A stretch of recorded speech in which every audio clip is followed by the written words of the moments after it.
From one-of-a-kind brews to truly inspiring actions, get ready to move on this week's episode of Go Swift Current. For more information on Urban Ground, you can head over to facebook.com and search Urban Ground Coffee House. Now I'm going to take a moment to enjoy one of my favorite beverages, the caramel macchiato, as we head into our next story surrounding a champion fiddle player. Cheers! And there's the house, and here you are, and those legs are all that's left. For you, what does it mean to be able to portray Glenda? Well, Glinda is kind of a symbol of hope. Like, in Dorothy's toughest times in the play, she's always thinking about Auntie Em or asking Glinda for help. And so it's kind of that ideal of someone that you can always look to be there for you. And even if they can't always, Glinda is kind of that character that sets everything right in the end. So I really like that about her. Welcome to Go Swift Current. I'm your host, Kayla Garrett, and I'm currently located on 2nd Avenue near the fire hall, where I'm about to meet with the fire chief to learn more about flood prevention. With spring comes the possibility of flooding in the community, and as the snow continues to melt and water levels in the creek rise, it is important to be prepared. Someone like myself who's new to the community, when it comes to the creek, like what is a normal level and where is it at right now? Right now today it's down to just above normal. It's actually fairly good. It's staying well within the banks. Yesterday the ice went out on the creek, so now it's flowing very freely, and right now we think we're pretty well past the flood risk. This week we focus on youth. We will be sharing the journey the students took through their 5 days for change.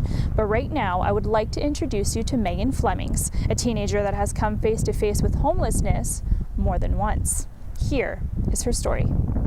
They all had access to one shower during the week, but they had to raise extra funds for shampoo, soap, a toothbrush, and toothpaste. The only way the students ate during the day was by food donation, but this excluded food donations by family members. Their goal, to raise $5,000 towards a new youth shelter. We just wanted to relax as much as we could because it is exhausting. Life in general was just different, and that it wasn't, like a camping trip in the courtyard. It was life-changing.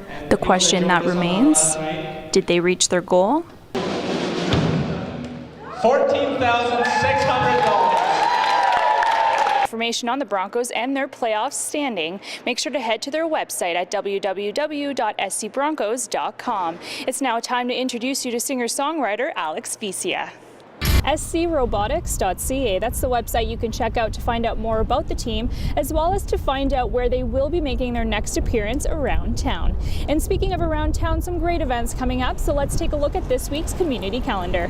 Research shows that music is to the brain as physical activity is to the body. Well, our next story surrounds 7 individuals that may not just exercise your brain, but your feet as well. Summer is officially here, and Shaw TV has hit the road to discover the amazing things our country has to offer. Here's this week's Big Summer Story. I think it is about Dorothy that makes her so lovable and relatable. Well, she's so innocent. She's 16 years old, but she's practically a child. And how can you not love her? Some of the things she says is oh, Dorothy, what are you doing?